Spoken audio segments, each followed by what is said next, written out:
I had stood that post for 11 years, and in all that time I had learned the difference between a crowd that was merely loud and a crowd that was hiding something inside its noise. The morning of the Founding Day procession, the crowd along the Kingsway was loud in the ordinary manner, banners snapping, children on shoulders, the smell of roasted chestnuts and trampled grass. And inside all of that, like a wrong note held under an orchestra, was the thing that made the hair rise on the back of my neck. His name was Corwin Vale, and he stood 11 feet from my left boot, and he was watching the wrong direction. That is the whole of it, if you want it plain. Everyone else along the rope line watched the Kingsway, because that is where the procession would come, the open carriage of the Royal House of Harrowgate, Queen Saralind in the pale blue of the realm, Prince Consort Aldrich at her side, and between them, small and bright and waving with both hands at once, the two children the whole Kingdom of Eldermoor had come out to see. Prince Joran, who was 10 and already practicing the careful royal wave he had been taught, and Princess Malin, who was 8 and waved as if she were trying to take off. The crowd watched the road. The man I would come to know as Corwin Vale watched the children, and he did not watch them the way a man watches a parade. He watched them the way I had been trained to watch a tree line, or a rooftop, or a doorway that should be shut and was not measuring, timing, counting paces. I am Corporal Edrin Wick of the Household Foot, and I want to set down exactly what happened that day, because in the weeks after, men far above me tried to tell the story as though the saving of the princess had been an accident of luck, or the cleverage of some clever officer, or anything at all except what it was, which was one sentry refusing a direct order and ringing an alarm into a quiet that everyone more important than me wanted kept quiet. I am not a clever man. I cannot read a room of courtiers the way I can read a crowd, but I know what I saw, and I know what I was told to do about it, and I know what I did instead. Let me start with the morning, because the morning is where the wrongness began, long before anyone said the word abduction out loud.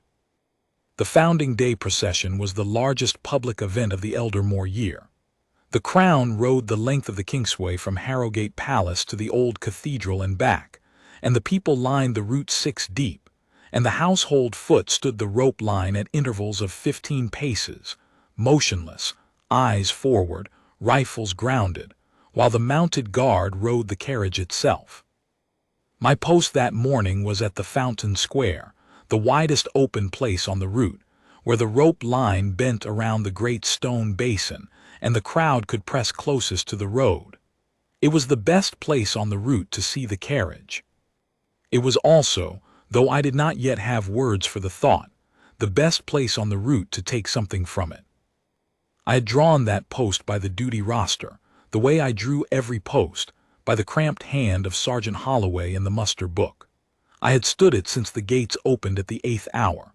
By the time the bells began to ring the procession out of the palace, the square was so full that the rope sagged against the press of bodies, and I had spent 2 hours doing the only thing my post required, which was standing still and watching. That is the part people who have never stood a post do not understand. They think the stillness is the easy part, the empty part, the part where nothing is happening. It is the opposite. The stillness is the work.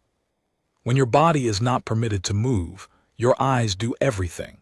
You learn a crowd the way a shepherd learns a hillside. You know which shapes belong and which do not. You know the rhythm of a happy press of people, and you feel it in your stomach the instant that rhythm breaks. It broke around Corwin Vale. He was perhaps 40, well-dressed but not richly, in the gray traveling coat of a man who wanted to look like a clerk or a minor merchant. The kind of man no one in a crowd would look at twice, which was, I would later understand, exactly the point. He had a plain leather satchel over one shoulder. He had a felt hat pulled a little low. And he had positioned himself with a care that no honest sightseer ever bothers with, at the seam where 2 parish contingents met, where neither group would think him a stranger because each assumed he belonged to the other. He had clear ground at his back, the mouth of Tanner's Lane, which ran off the square between the Chandlers and the old Assay house. And he was not alone. It took me the better part of an hour to be sure of that, and I want to be honest that for most of that hour I told myself I was imagining it, because a sentry who cries wolf at every nervous traveler is a sentry who is soon transferred to count blankets in a storehouse. But the longer I watched, the surer I became. There were three of them, veil at the rope. A heavier man, younger in a carter's leather apron, lounging against the corner of the assay house with the studied boredom of a man who has been told to look bored. And a third I almost missed entirely, a woman in a nursemaid's plain dress and white cap, holding the hand of a small child of perhaps 7, standing a little back from the rope, near the mouth of the lane. That was the detail that turned my unease to something colder, the woman with the child. Because here is what I knew, having stood crowd lines since I was 19. A nursemaid with a small child does not choose to stand at the front edge of a 6-deep crush, where the child can see nothing and be crushed against the legs of strangers, unless she has a reason to be exactly there. And she does not stand with her body angled away from the road and toward the rope line, watching the place where the carriage would pass closest, with the flat, patient attention of a person waiting for a signal. I made myself breathe slowly. I made myself run the innocent explanations, everyone the way I had been trained. A frightened relation, a pickpocket crew working the press bad enough, but not my affair on a procession day, and not 3 people coordinating across a square. A protest, some grievance to be shouted at the Queen, embarrassing but harmless. I tried each of them on, and not one of them fit the shape of what I was watching, which was 3 adults, spread to cover a single small stretch of rope and a single mouth of a lane, all of them oriented not toward the spectacle the whole square had come for, but toward the precise span of road where the carriage would slow at the bend, where the children sat on the near side, where for perhaps 8 seconds the most precious cargo in the Kingdom of Eldermoor would be close enough to touch. And the child with the false nursemaid was the same size, the same coloring, the same fair head as Princess Malin. I have turned that over 1,000 times since, lying awake. A decoy child, so that if the worst happened and the alarm went up and the gates of the square were closed, 3 people slipping into Tanner's Lane with a small fair-haired girl would look like a family that had simply had enough of the heat and the crowd. I did not work all of that out in the moment. In the moment I only felt the cold certainty settle into my chest like a stone dropped into a well, the feeling every good sentry both prays for and dreads, the feeling that says, "This is real, and it is yours, and you have seconds, not minutes." The bells changed their note. Down the Kingsway, far off but coming, rose the long rolling sound of a crowd cheering the carriage forward, the sound moving toward us like a wave moving up a beach, closer with every heartbeat. The procession had left the palace. In a few minutes it would reach the bend at Fountain Square, and the carriage would slow, and the children would be 8 seconds from the mouth of Tanner's Lane. I had to tell someone, and the only someone within reach was the man I least wanted to tell. His name was Master Pelin Drust, and he held the title of Deputy Warden of the Procession, which sounds grand and meant, in practice, that he was the palace functionary charged with making sure the founding day route ran smoothly, on time, and above all without incident. He was a thin, anxious man of 50-odd, forever consulting a folded schedule and a brass timepiece, and he had been moving up and down the rope line behind us all morning in a state of barely contained dread that the procession might run 3 minutes late. He was the kind of official the household produces in great numbers. Not corrupt, not cruel, not stupid even, but ruled entirely by the horror of being the man on whose watch something went wrong. To a man like that, an alarm is not a danger answered. An alarm is the wrong itself, the scene, the embarrassment, the spectacle of the crowned smooth day broken in front of the whole city. I knew all this about Drust before I ever opened my mouth, and I knew it would make him exactly the wrong man to tell. But I also knew the iron rule of the rope line, which Sergeant Holloway had drilled into us until it lived in our bones. A sentry does not break his post. A sentry does not leave the rope. Whatever a sentry sees, he reports it up the chain to the nearest officer or warden, and the chain decides. The chain exists precisely so that one nervous man in a red coat cannot, on a hunch, throw the whole machine of a state procession into chaos. The rule is a good rule. It is the right rule, 99 days in 100. It was about to be the rule I broke. Drust was perhaps 30 feet behind me, at the warden's station near the fountain, where a knot of stewards stood with their schedules, and a single mounted messenger waited to carry word up and down the route. I could not go to him, I could not leave the rope, so I did the next thing, the permitted thing. I caught the eye of the nearest steward, a young fellow named Tobin who ran messages for the wardens, and I said, low and level, without turning my head from the crowd, "Tobin, fetch Master Drust. Tell him Corporal Wick needs him at the rope now quietly on a matter of the children's safety. Go." To his credit, the boy went at a run. I kept my eyes on Vale. The cheering wave was closer now. I could hear under it the first faint ring of the outriders' bells. 3 minutes, perhaps 4, before the carriage reached the bend. Vale had taken something from his satchel and held it low against his coat, half hidden, a folded cloth, dark, the size of a sack or a hood. The carter by the assay house had pushed off the wall and drifted 2 steps nearer the lane.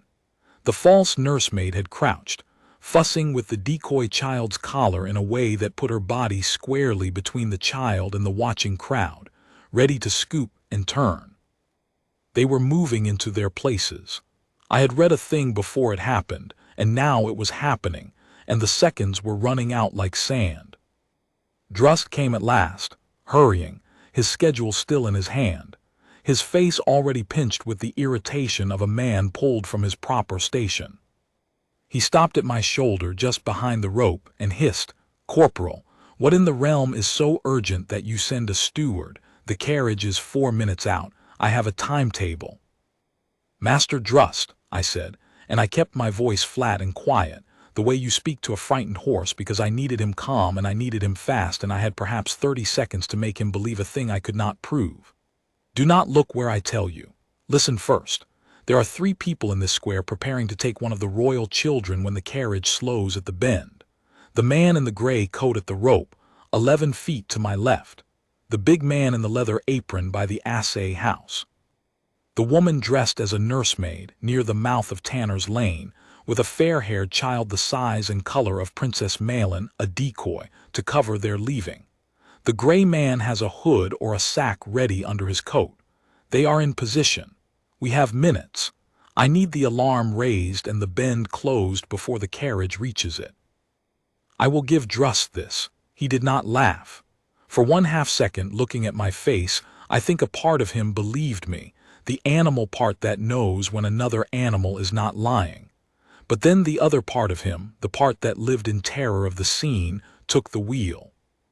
His eyes flicked once to the gray-coated man, a clerk, a traveler, a nobody, and once to the woman with the child, a nursemaid, a mother, the most ordinary sight in any crowd, and I watched him reach for the comfortable explanation the way a drowning man reaches for a floating spar. "Corporal," he said, and his voice had dropped into the smooth, dreadful register of a man managing a subordinate's panic. "You have been on your feet since the 8th hour in this heat. What you are describing is a clerk, a carter, a nursemaid, people in a crowd. If I raise an alarm now on a procession day in front of 10,000 citizens and the foreign envoys on the cathedral steps, and it is nothing, do you understand what that is? A stampede in this press would kill people. The story across the realm tomorrow would be that the crown cannot hold a parade without a riot. The Queen's day ruined over a tired sentry's nerves. Master Drust, you will stay at your post, he said, and now the words came out hard, the words of a man who has decided, who has chosen the path that costs him nothing if he is right and lets him blame me if he is wrong. You will stay at your post, you will say nothing, you will do nothing, and you will let the procession pass. If you still have concerns afterward, you may file them with the watch in writing. That is an order, Corporal Wick. Stay at your post and say nothing. And there it was, the order. The one I would be asked about, again and again, in the days that followed, by the watch, by the household, by men in better coats than I will ever own. Stay at your post and say nothing. I looked at Master Pellandrust, this thin, frightened man who held my obedience in his soft hands, and who was, at that moment, more afraid of an embarrassment than of a stolen child. And I felt the whole weight of 11 years of discipline pressing down on me. The rule, the chain, the iron habit of obedience that is the very thing that makes a guard, and not a mob of armed men with opinions. Down the Kingsway, the bells of the outriders rang clear and close. The cheering had become a roar. Around the far corner, gilded and bright, the first horses of the procession came into view. I had perhaps a minute, and I made my choice. I want to be careful here, because this is the hinge of the whole thing, and I have heard it told wrong so many times that I have begun to doubt my own memory, except that I do not, because some moments burn themselves into a man so deep that he could no more forget them than forget his own name. I did not shout. That is the first thing the tellers always get wrong. They imagine I broke ranks and ran roaring into the square, and that is exactly what would have caused the stampede Drust feared. I did the opposite. I have thought since about why I did the thing I did, and I believe it is because 11 years of standing still had taught my body that the answer to a crisis is not speed but precision, the right action, not the loud one. There is a signal. Every man on the rope line knows it, though we drill it perhaps twice a year, and most of us go a whole career without ever using it in earnest. It is called the strike-end ground, and it exists for exactly this circumstance. A sentry who has seen a threat too close and too fast to report up the chain, and who must alert every other man on the line at once without inciting the crowd. You bring the rifle up off the ground in a single sharp motion and ground the butt again hard against the stones, 3 times, fast, crack, crack, crack, and then you hold it across your body at the port. To the crowd it is nothing, a guard shifting his weight, a noise lost in the roar. To every other man in a red coat within sight or earshot, it is a word, and the word is, "Threat here to me, rally." I struck and grounded my rifle 3 times. The sound of it was small against the roar of the crowd, but I felt it go out like a stone thrown into still water, and I saw it land. 15 paces to my right, old Corporal Brennan's head came round, not his body, just his eyes, but they found me, and then they found the line of my own gaze, and I watched him read the square the way I had read it, and I watched the same cold understanding settle into his face. 15 paces beyond him, the next man took it up. Down the rope line, in both directions, the word ran from man to man faster than any shout could have carried it, a ripple of straightening spines and turning eyes, the whole household foot waking at once from the patient stillness of ceremony into the coiled stillness of men about to move. Drust felt it too.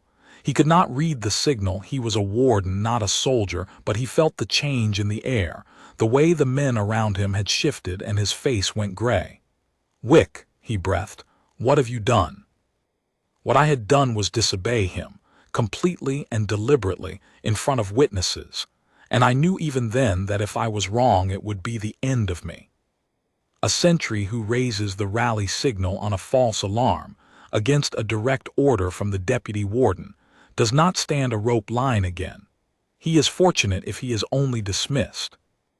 I knew all of that, and I had perhaps 4 seconds to decide whether the certainty in my chest was worth my whole life's work, and I decided that it was, because the alternative was to stand still and silent, and let a child be carried into Tanner's Lane while I watched. And there is no order in any book that I will obey if obeying it means that. "Hold the bend," I said to Brennan, not loud, pitching it down the line. "Children's side on me." And then the procession reached the square, and everything happened at once. The lead outriders came round the corner at a walk, gilded and grave, the realm's banner snapping above them. Behind them, drawn by 4 greys, came the open carriage, and the roar of the crowd doubled and redoubled until the very stones of the square seemed to shake with it. Queen Saralyn sat tall in pale blue, lifting one white-gloved hand to the people, her face the calm, warm, public face that the whole kingdom of Eldermoor loved. Beside her sat Prince Consort Aldrich, dark and steady. And on the near side of the carriage, the side toward the rope, toward me, toward Tanner's Lane, sat the two children. Prince Joran, sitting very straight, doing his careful practiced wave. And Princess Malin, half out of her seat, waving with both arms, her fair hair bright in the sun, laughing at something her brother had said, 8 years old and utterly unaware that 3 strangers in the crowd had spent the morning learning the exact span of road where her carriage would slow. The carriage reached the bend.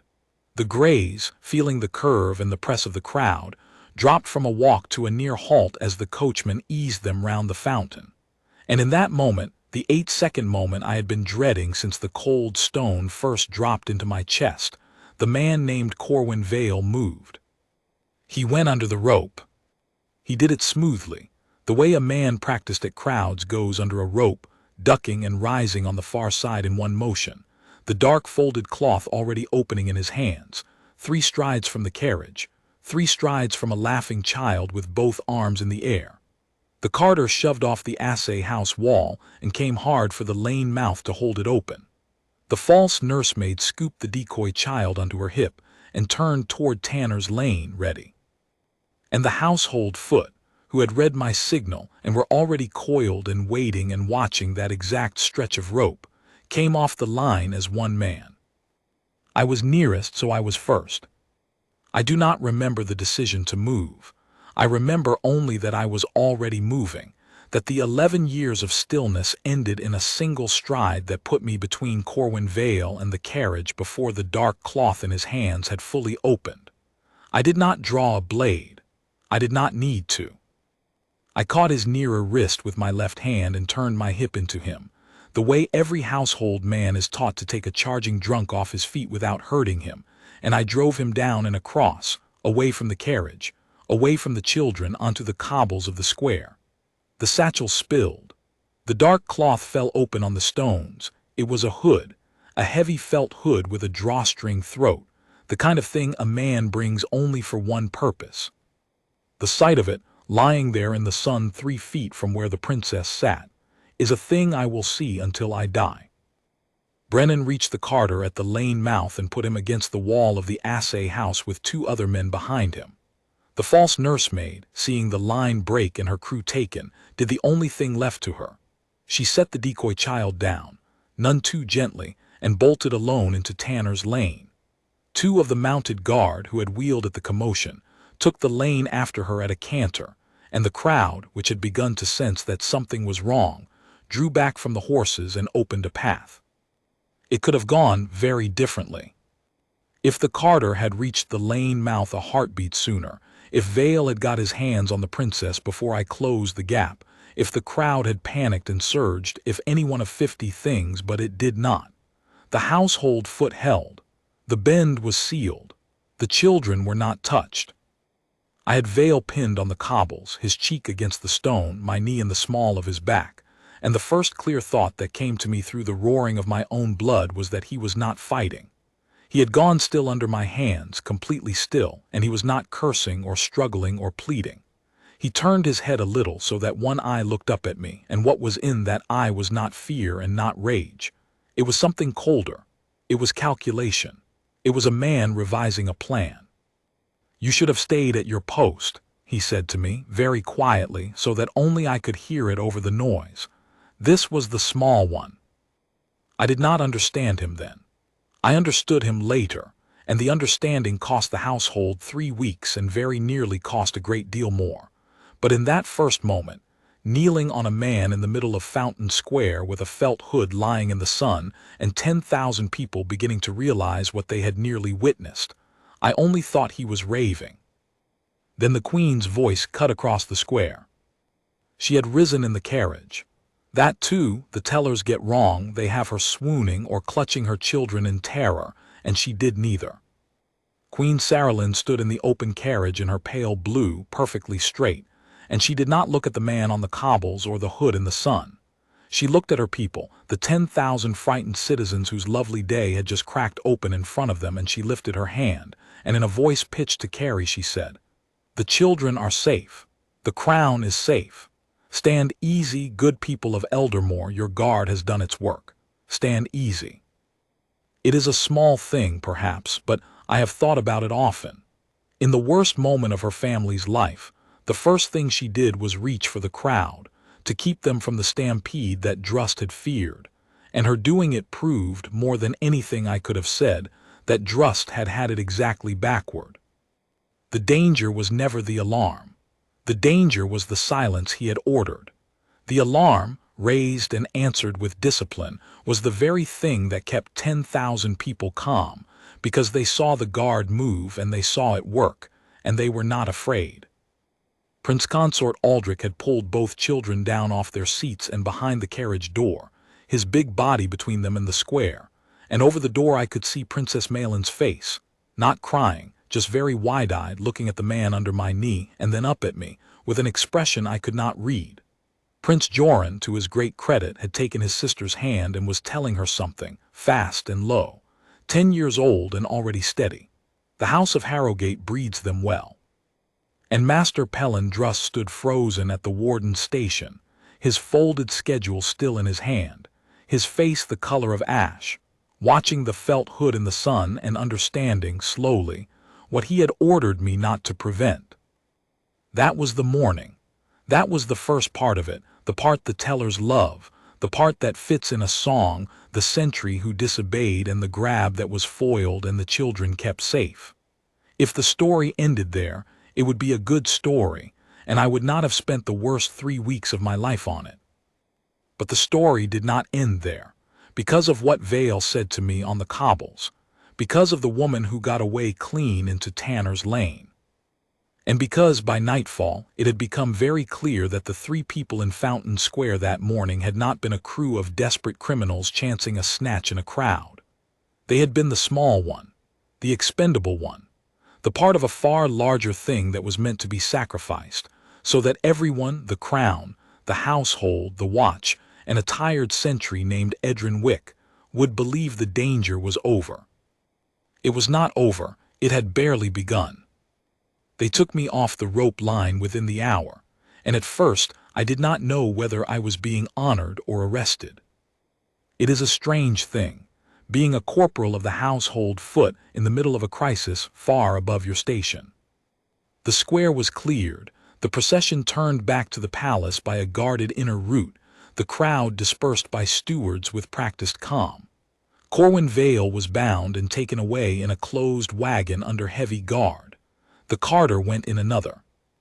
The decoy child, and here my heart still aches, was a real child after all, a boy of 7 named Pip, hired off the street by the false nursemaid that very morning with the promise of a copper and a sweet bun if he would hold a lady's hand and look pretty for the parade. He understood nothing. He cried for his bun. Someone found him one. He was returned to his mother in the tanner's quarter by nightfall, and I have made it my business since to know that he is well, because he might so easily have been carried into that lane and lost, a stranger's child spent like a coin to cover a queen's stolen daughter. I was marched, escorted, they called it, but it felt like a march, to a side room off the palace guard hall, and there I sat under the eye of 2 men I did not know while the household decided what I was. And I understood, sitting there with my hands on my knees and the felt hood still burning behind my eyes, that there were 2 stories already forming about me, and that my whole future hung on which one the household chose to believe. The first story was the true one, that Corporal Edrin Wick had seen a threat that no one else saw, had reported it as the chain required, had been ordered by the deputy warden of the procession to stand down and had refused, and raised the rally, and in doing so had saved the life or the liberty of a royal child. That story made me right and made Master Drust catastrophically wrong, and there were powerful men in the household for whom an embarrassed deputy warden was a far more comfortable thing to deal with than a sentry who had been right to disobey. Because a sentry who is rewarded for disobeying a direct order is a precedent that frightens every officer in the building. The second story was the convenient one, that a tired sentry had panicked, broken his post against a sensible order, and that any decent crew of guards would have stopped a snatch at the rope regardless, that the discipline of the line, not the disobedience of one man, had saved the day, and that the less said about Corporal Wick's irregularity the better. That story let everyone keep their dignity. It let Drust keep his post. It let the household pretend the chain had worked when in fact the chain had failed, and only the breaking of it had saved the children. It made me, at best, a man to be quietly thanked and quietly forgotten, and at worst a man to be quietly disciplined for the very act that had worked. I want to tell you that I did not care which story won, that a guard does his duty for its own sake and lets the great men sort out the credit. That is what we are taught to say. It is even half true.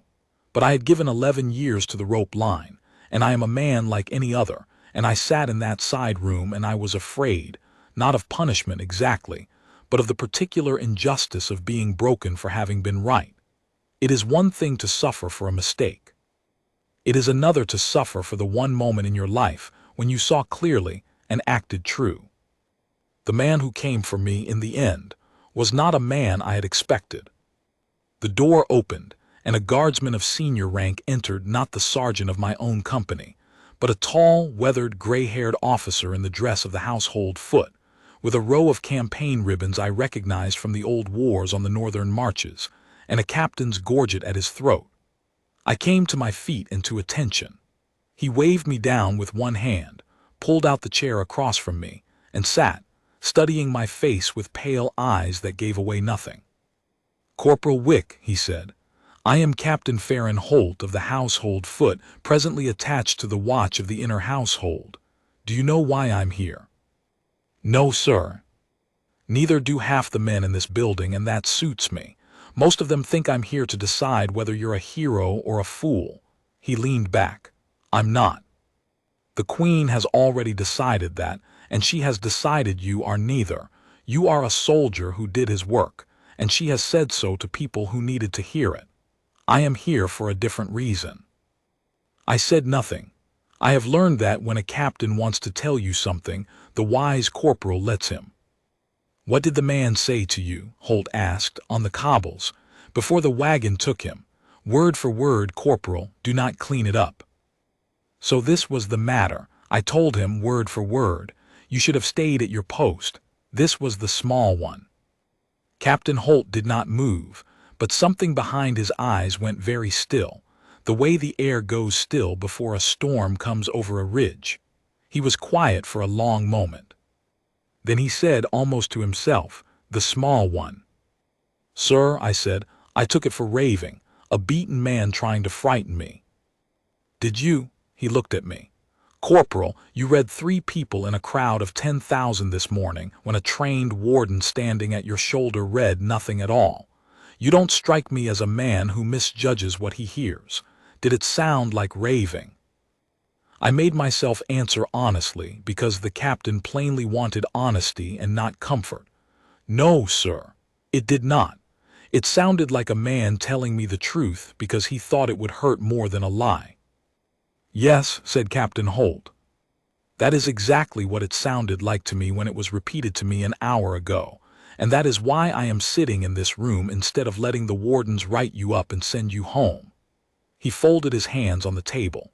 "Listen to me, Corporal Wick, because I am going to tell you something that perhaps a dozen people in this palace know, and after I have told you, you will be one of them and there is no going back from that. Do you understand?" "Yes, sir." "This morning's attempt was clumsy," he said. "A snatch at a rope line, in daylight in a crowd, against a hooded grab and a single decoy and one lane to run down. Bold, but clumsy. The sort of thing that works only if every guard on the line is asleep, and the sort of thing that fails the instant one of them is awake. You were awake, so it failed." He paused. "Now ask yourself the question I have been asking myself all afternoon. Why would anyone clever enough to plan a snatch on Founding Day, to scout the route, time the bend, hire a decoy, dress a nursemaid, be foolish enough to plan it so badly that one awake sentry could stop it. I felt the cold stone settle back into my chest, the same stone from the morning. Because, I said slowly, they did not need it to succeed. Go on. They needed it to be seen. The words came as I found them. They needed it to be tried and stopped and believed, so that everyone, the crown, the watch, the whole household, would think the danger had come and been answered, so that we would all relax. So that the real one, Captain Holt finished, could come while we were congratulating ourselves. He stood. You were not supposed to stop it cleanly, Corporal. You were supposed to stop it bloodily, a scuffle, a fright, perhaps a guard hurt, a great public alarm, and then we would all spend a week telling each other how close it had been and how well we had done, and we would never look for the second blade because we would be so sure the first one had been the whole of it. He moved to the door, then turned back, and for the first time something like warmth, or perhaps grief, crossed his weathered face. You did one thing they did not plan for, Wick. You stopped it so quietly and so completely that the man you took had time, lying on the stones, to be angry about it, angry enough to tell you the truth out of spite. If you had panicked, if you had shouted, if you had let it become the loud, bloody scene the deputy warden was so afraid of, that man would never have spoken, and we would all be sleeping soundly tonight while the real plan came together in the dark. He opened the door. Come with me. The Queen wants the man who reads a crowd, and I want him more. We have perhaps 3 weeks and a great deal of work, and I think you had better hear all of it. I rose and followed him out, and that was the end of being a corporal who stood a rope line, and the beginning of being something I had never asked to be. Captain Holt took me not to the great state rooms, but to a low, vaulted chamber beneath the east wing of Harrowgate Palace, a place I had never seen in 11 years of service, where the watch of the inner household did the quiet work that keeps a crown alive. It was nothing like the songs. There were no torches and no dungeons. There was a long table, and lamps, and maps of the city and the palace, and a clerk or two with ink-stained fingers, and the particular hush of men thinking hard about a problem that frightens them. On the table lay the contents of Corwin Vale's satchel, laid out like the pieces of a puzzle. The felt hood, a coil of cord, a folded map of the procession route marked in 3 places, a purse of coin too heavy for a clerk to carry, and a single slip of paper with nothing on it but a date 3 weeks hence, and a word I did not know, Hollowmere. Sit, said Holt. Look at the map, tell me what you see, not what a clever man would see, what a man who reads crowds sees. I looked. The 3 marks on the route were the Fountain Square bend, where I had stood, a second at the cathedral steps, where the procession halted longest, and a third at the palace's own water gate, the river entrance used to bring goods and provisions into the kitchens. I touched the 3rd mark. This one is not on the procession route, sir. This is the water gate. The carriage never passes it. No, said Holt, it does not. Why mark it? Because, I said, and the cold came again, they were not only planning to take a child from the route, they were planning a way to take one from the palace itself. I looked up at him. Sir, the snatch at the square, if it was the small one, the bait, then the real plan is inside these walls. Captain Holt looked at me for a long moment, and then he looked at the clerk nearest him and said, Send for the understeward's roster of the kitchen and Watergate staff, all hirings in the last 60 days, and I want the names of every new face in this palace since the spring. He turned back to me. You see why I wanted you, Corporal. Half the men in the watch looked at that Watergate mark this afternoon and said it was a feint, a thing drawn to mislead us. You looked at it and said it was the plan. I am inclined to think you are right, and I am inclined to think it because of how you read the square. So, you are seconded to the watch by the Queen's word and mine for the next 3 weeks, until the date on that paper is passed and we know what Hollowmere means. Your duty is to do exactly what you did this morning, to look at this palace the way you look at a crowd, and to tell me the wrong note when you hear it. Can you do that? I can try, sir. You will do better than try because there is a royal child's safety in it. He pushed the slip of paper toward me. Hollowmere. The name mean anything to you? It did not, but it would. And the learning of it would take me into the strangest 3 weeks of my life, through the kitchens and the cellars and the deep old bones of Harrowgate Palace, into the company of frightened servants and proud officials and one small, sharp-eyed princess who knew far more about the people of her own household than any of the great men gave her credit for.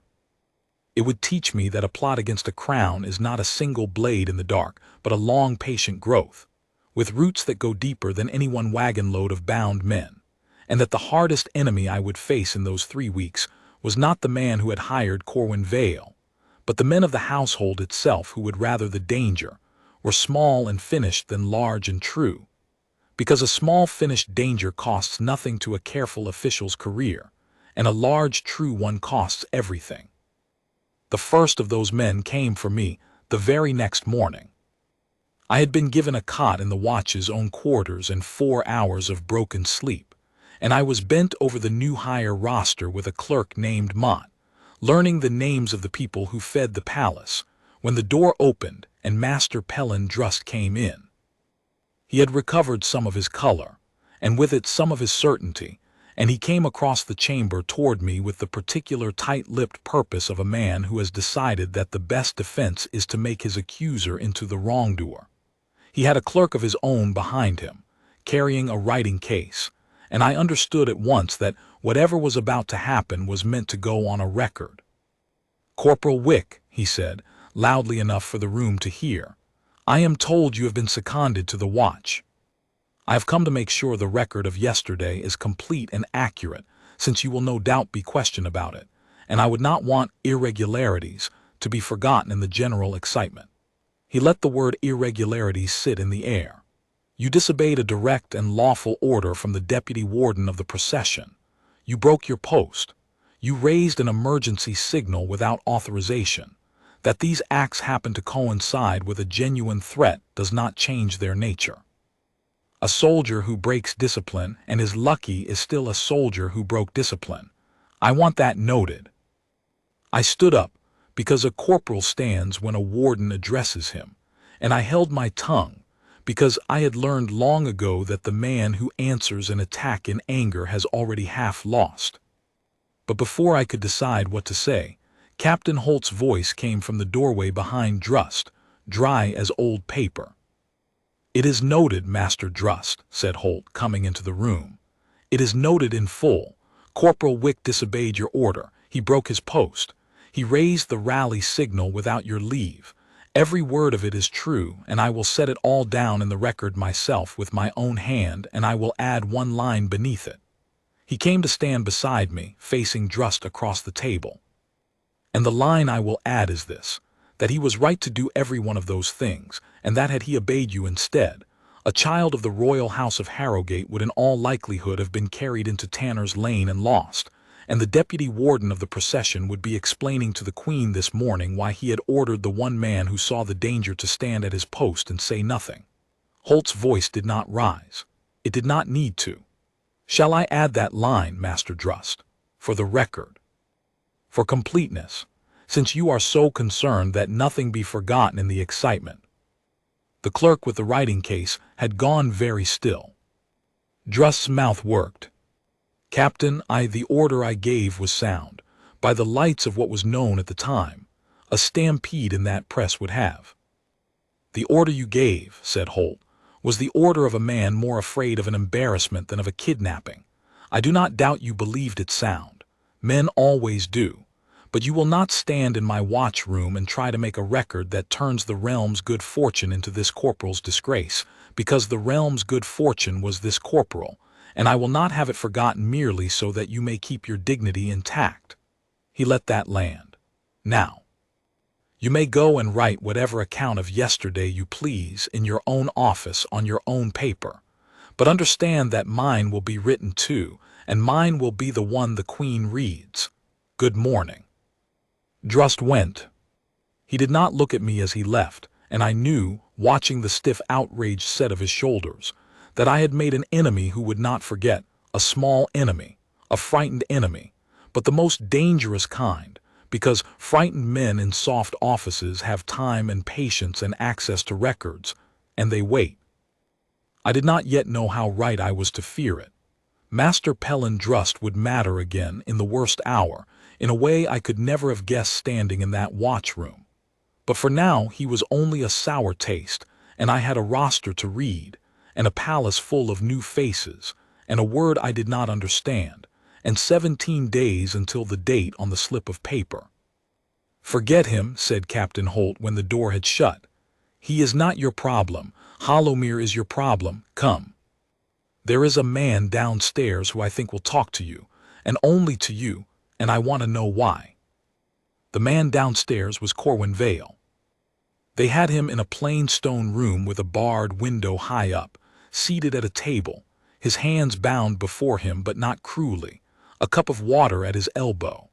He looked smaller than he had in the square, and older and very tired, the way a man looks when he has been awake all night doing sums in his head and not liking the answers. When the door opened and he saw me, something moved in his face, not surprise exactly, but a kind of grim satisfaction, as if a thing he had expected had come to pass. "The sentry," he said. "I wondered if they'd be clever enough to send you."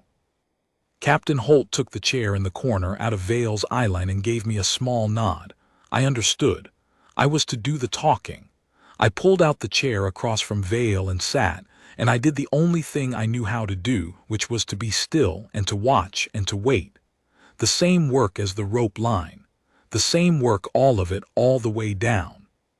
For a long moment neither of us spoke. Then Vale said, "You want to know what I meant, the small one." "I know what you meant," I said. "There is a second plan. The square was the bait. You were spent to make us think the danger had come and gone." I let that sit. "What I want to know is why you would tell me that. You're a careful man. You scouted the route, timed the bend, hired the boy. Careful men don't give away the second plan to spite a guard." Something flickered behind his eyes, respect perhaps, or the wary recalculation of a man who has met someone harder to read than he expected. "No," he agreed. "They don't." He turned the cup of water a slow quarter turn on the table, studying it. "Let me tell you something about the people I work for, Sentry. They hired me to fail. Not in so many words, they never say it in so many words. But I have done this work a long time, and I know the shape of a job that is meant to succeed and the shape of a job that is meant to be caught. The square job was meant to be caught. A hooded grab in daylight against the household foot. One decoy, one lane, no second line of escape, no men to hold the crowd. I told the man who hired me it couldn't work. He said the pay was the same whether it worked or not, and that all I had to do was try and be seen trying, and if I was taken, to say nothing. He looked up at me. "So they paid me to be the small one. And then your man Holt's people came for my family in the low town last night to put pressure on me, and found my sister's house empty and her gone 3 days, which means the people who hired me have already taken her, to make certain I say nothing, which means they were always going to silence me, one way or another, the moment I was caught." His jaw tightened.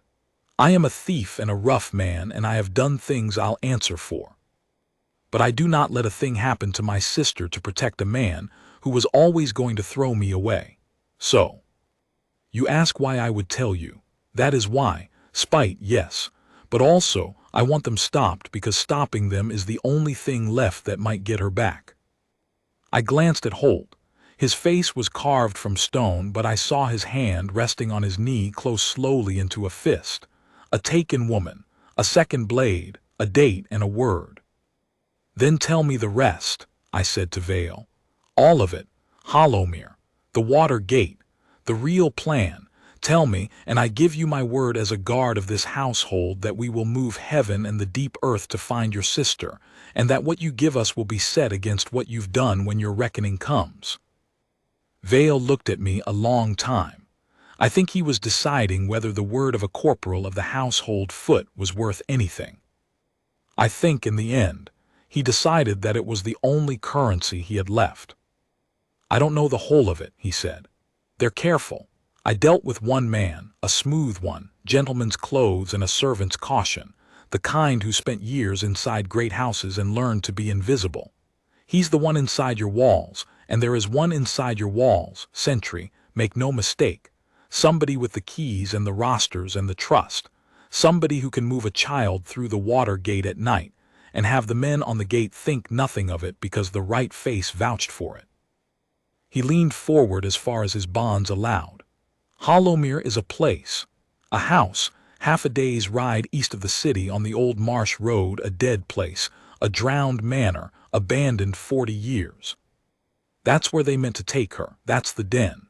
The date on the paper is the night they mean to do it, the night of the Queen's birthday vigil, when the whole household is at the cathedral and the palace is at its thinnest, every spare hand sent to the vigil, the water gate watched by a skeleton crew. He sat back. That's all I have. One man inside, smooth and trusted, a drowned manor called Hollowmere, the vigil night. And a child to be taken through the water gate, while you all stand in the cathedral singing for the Queen's long life. The room was very quiet. Up in the high barred window, a pigeon shifted and cooed. The vigil, I said. That's in 16 days. 16 days, said Captain Holt, rising from his corner, and his voice had changed. It had gone quiet and flat and terrible, the voice of a man who has just understood the true size of the thing he is fighting.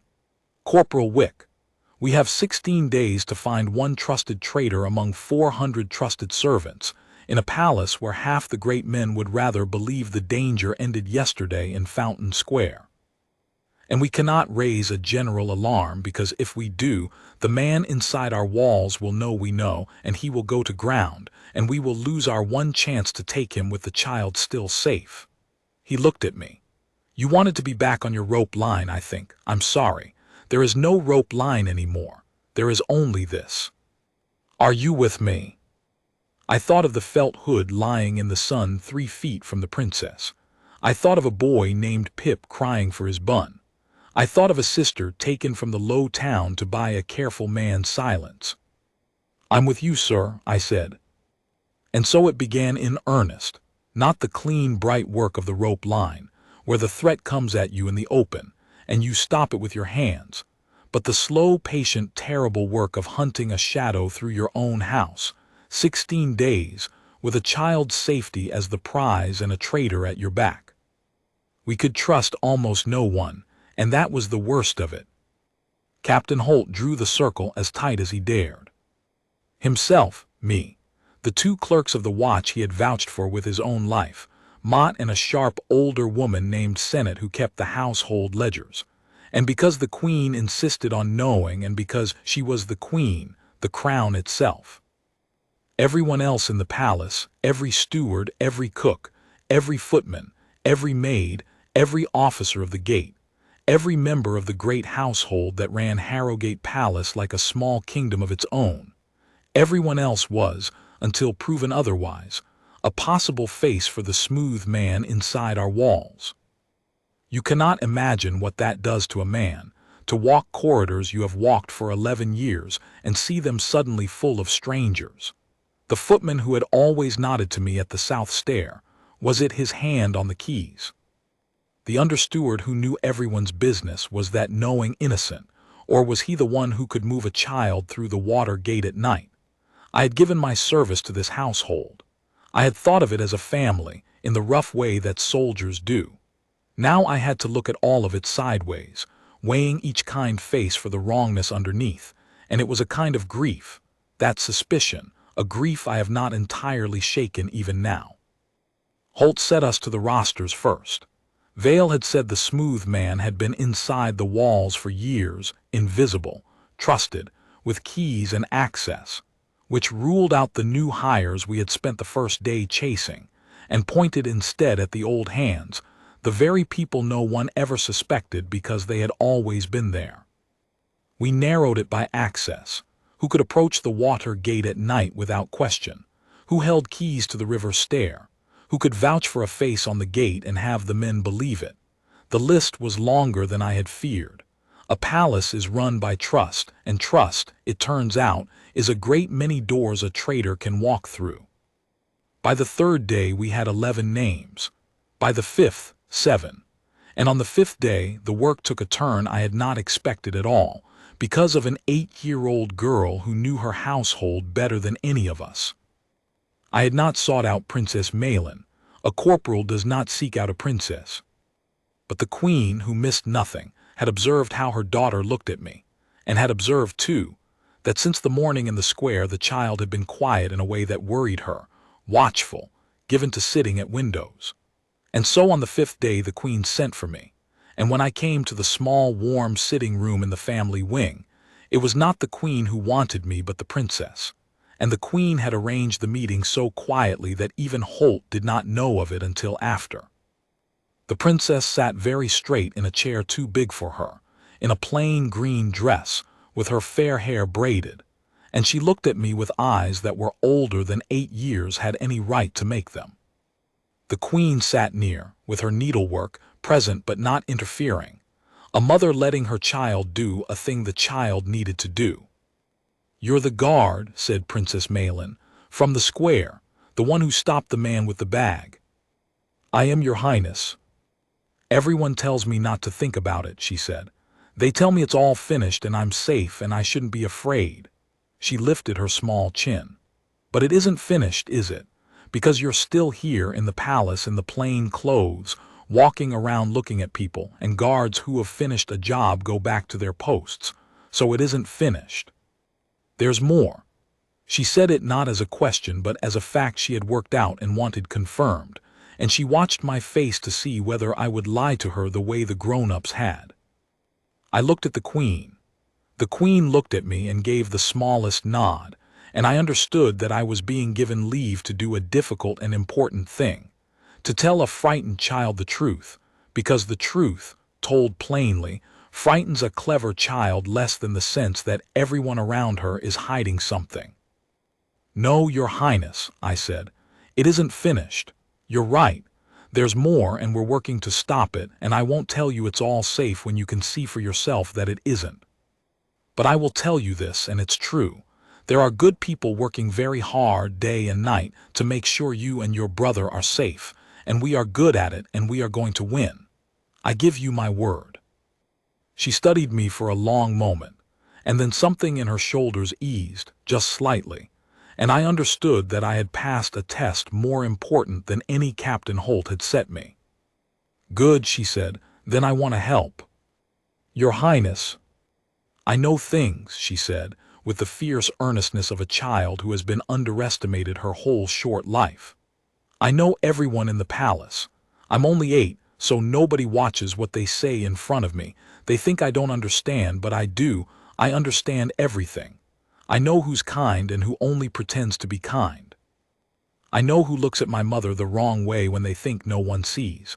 I know which servants are sad and which ones are angry and which ones got new boots they shouldn't be able to afford." She leaned forward. "You're looking for someone bad inside the palace. I can tell you about the people. I notice things. You said it yourself. That's how you stop the man. You notice things. Well, I notice things too. Let me help. And here is the thing the great men never understood, the thing it took a corporal and a princess to see, that an 8-year-old who has lived her whole life inside a household, watched and indulged and ignored by turns, knows that household in a way no roster can capture. She knows its moods. She knows its secrets. She knows, in the wordless way children know, which of the kind faces has gone wrong underneath." I looked at the queen again, and the queen set down her needlework and said quietly, "She has not slept well since the square, corporal. She sits at the window and watches the courtyard for hours. I have tried everything to comfort her, and nothing has worked, because the only thing that will comfort my daughter is to feel that she is not helpless. You and I both know that the cruelest thing we can do to a clever, frightened child is to tell her to sit still and trust the grown-ups." A shadow crossed her face. "I will not have her endangered. She does not leave the family wing. She speaks to no one but you and me about this, and the moment it touches real danger it ends. But if listening to what she has noticed about her own household helps you find the man who means her harm, then yes, let her help. Let her feel that she fought back. It may save more than her life. It may save the child she would otherwise become. So that is how I came to take counsel from a princess of 8 years, in a warm room in the family wing, in the long evenings of those 16 days, and how a child's noticing came to matter as much, in the end, as all the rosters of the watch. We worked it like a soldier and a child working together, which is to say slowly and seriously, and with a great many questions. I would bring her a name from Holt's list, never telling her it was a suspect, only asking idly what she knew of this person or that, and she would tip her head and think and tell me things no ledger held. Of the under-steward Garrow, who held keys to half the lower palace. He's grumpy, but he's kind underneath. He saved a kitten that fell in the cistern last winter and didn't want anyone to know. He cried when his old dog died. I struck Garrow off the list, and time proved her right. Of the gate officer Lensk, who watched the water gate 3 nights in 7, he talks too much about money. He's always saying things cost too much and he's owed more than he gets. But he says it's sad, not angry. I don't think he's bad. I think he's just tired and poor. I kept Lensk on the list, but lower, and time proved her right about that too. He was a man who could be bought, perhaps, but had not yet been. It was not all so easily right, and I will not pretend it was. The princess was a child, and children are sometimes wrong, and once in those days her noticing nearly sent us down a road that would have cost us dear. On the 6th night I brought her the name of a man called Jos Harren, a footman of the lower household, and she frowned at once and said she did not like him, that he was always angry, that he had shouted at a kitchen girl until the girl cried, that he had a hard, mean face. And it was true, all of it. Harren was a hard, angry man and a quarrelsome one, and when Mistress Sennett looked at the ledgers she found that Harren too had money he could not easily explain, small sums, irregular, exactly the pattern we had been hunting. For a day and a night I was sure of him. For a day and a night I let a child's true dislike and a clerk's true finding build a traitor out of an angry footman, and I came within an hour of telling Holt to take him. And then I did the thing that the rope line had taught me, the thing I had nearly forgotten in my fear and my haste. I went and I watched the man myself, with my own eyes, the way I had watched the square. I followed Jos Harren through a whole evening, and what I saw was not a traitor. What I saw was a man hurrying, after his work, down to the low town, to a poor lodging where a sick old woman lay, his mother dying slowly. And the money he could not explain was money he had been quietly begging and borrowing and shaving from his own wages to pay the physician who eased her. And the anger in him was the anger of a man watching his mother die and unable to stop it. And the kitchen girl he had shouted at had dropped a tray of the broth he had paid for, and that was the whole of his crime. I went back and I struck his name off the list with my own hand, and I went down the next day off the books, and I had a quiet word with the household almoner, and the physician's bills were quietly met after that, and Jos Harren never knew it was me, and I am as proud of that hour as of anything I did in those 16 days, because it would have been so easy to take him. He fit. The child disliked him. The ledger accused him. And he was innocent. And a guard who takes the innocent because they fit is no better than the men he hunts. That was the lesson of the false lead, and I needed it, because it taught me to hold even the princess's noticing up against my own eyes before I trusted it. And so, when she gave me the name that was true, I did not simply believe her. I went and I watched, and my own eyes told me she was right. That name came on the 7th night. I brought it to her, and she went still. The name was Edric Severin, the underkeeper of the household, a senior man, smooth and trusted, who had served Harrowgate Palace for 19 years, who held keys to nearly everything, who knew every roster and vouched for every face and moved through the palace at all hours as a matter of his office. He was on paper the most innocent man in the household, long-serving, well-spoken, beloved by the great men for his quiet competence, the very last person anyone would suspect. He was also, I had begun privately to think, the man who best fit Vale's description, smooth, trusted, with keys and access, gentleman's clothes and a servant's caution, years inside great houses learning to be invisible. When I said his name, Princess Malin's hands went still in her lap, and she looked at the floor and she said, in a smaller voice than she had used all week, "I don't like Master Severin." "Why not, Your Highness?"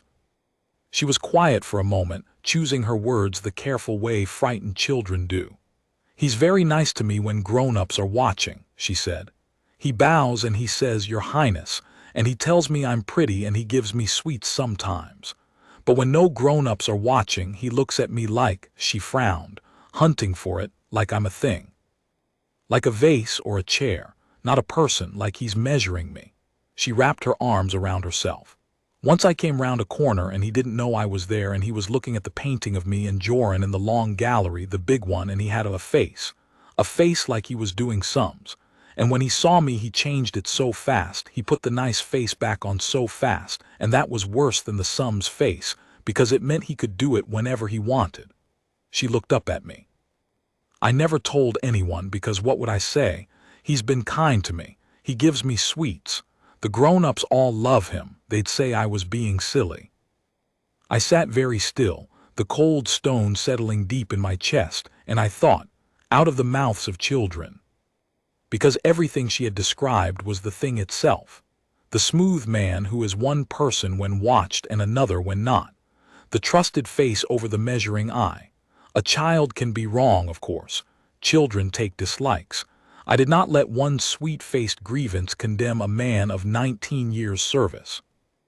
But it was the painting that froze me, the big portrait of the two royal children in the long gallery, because a man planning to take a child through a water gate at night, to a drowned manor half a day east, would want above all things to know exactly what that child looked like, the precise size and coloring, the better to ready a decoy, the better to be sure of the right one in the dark. He would study her. He would do sums.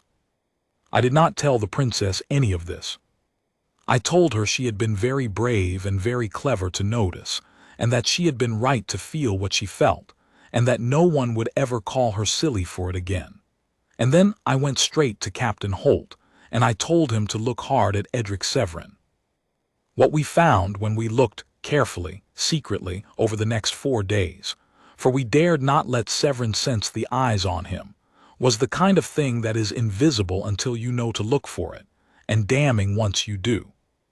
Severin had money he should not have had. Mistress Senate, going back through 5 years of household ledgers with her sharp old eyes, found it.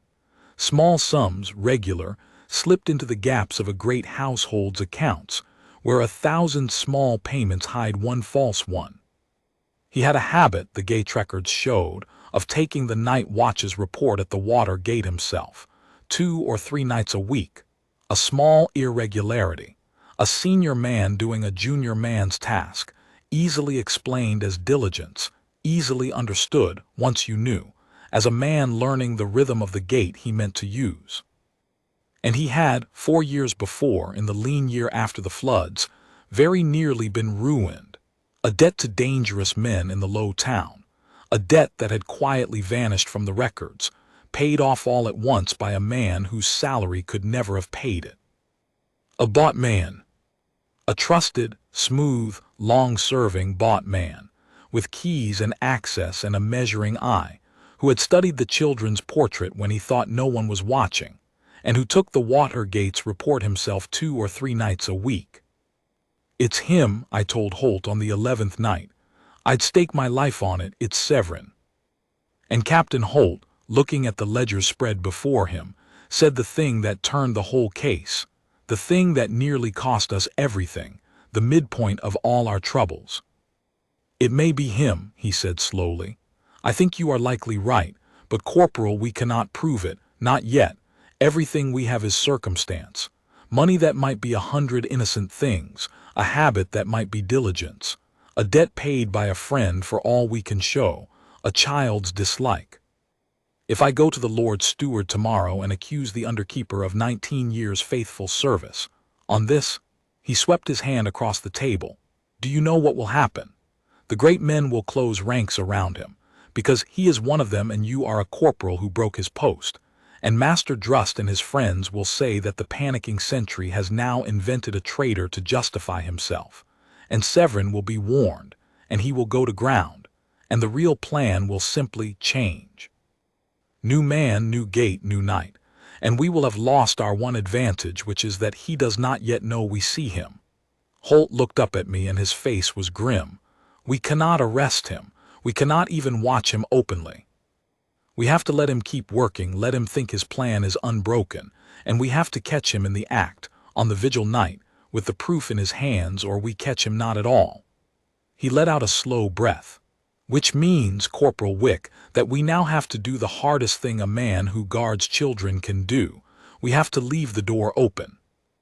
We have to let the trap be set with a real child in the household, and we have to be more clever and more ready than a man who has spent 4 years planning this, or a Princess of Eldermoor goes through the water gate on the vigil night, and we lose.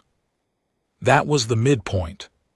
That was the night the game changed, when it stopped being a hunt for an unknown traitor and became a duel with a known one, a duel we could not win by striking first, a duel where the only way to take him was to let him reach for the child and trap his hand as it closed. 11 days gone, 5 days left, and the cleverest, most dangerous man in the household did not yet know we were lying in wait. We built the trap carefully in the dark, the 4 of us and the Queen. The shape of it was this. We would let the vigil night come as Severin expected it. The household would empty toward the cathedral as it always did for the Queen's birthday vigil, the great procession of candles, the long service, the whole court and most of the staff drawn out of the palace and across the city. The water gate would be left, as Severin expected, under a thin night watch, and the children would be put to bed in the family wing, as always. But everything beneath that surface would be a lie built to take him. The thin night watch on the water gate would be Holt's own men, hand-picked, hidden, watching.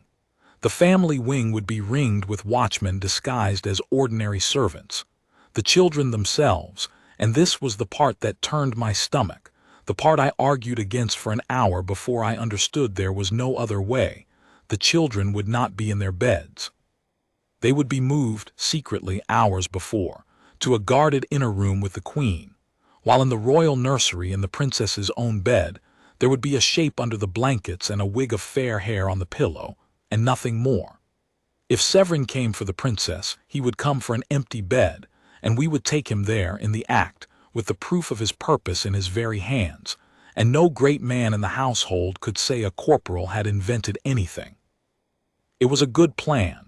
It was, I still believe, the best plan we could have made, and it nearly failed twice in the last 5 days, for reasons that had nothing to do with Edric Severin and everything to do with the smaller, sadder failings of men.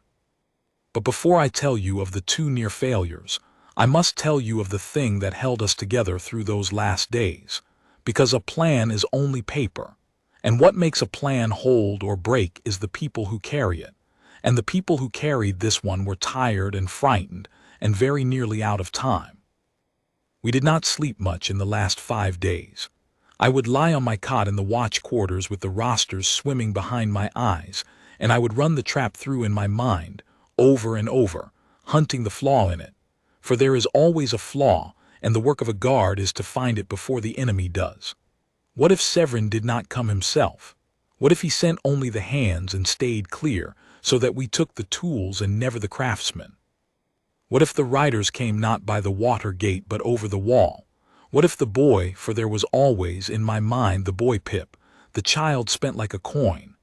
What if there was another such child somewhere in this, another innocent hired to play a part and lost in the confusion?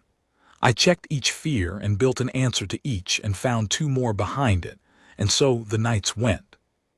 It was in one of those nights that I came to understand Captain Farron Holt, and to love him in the rough way a soldier loves the man he would die beside. I had risen past the 3rd hour, unable to lie still, and gone down to the watchroom for the small comfort of looking at the maps again, and I found Holt already there, alone, sitting at the long table with a single lamp and a cup of cold tea, looking at nothing. He did not send me away.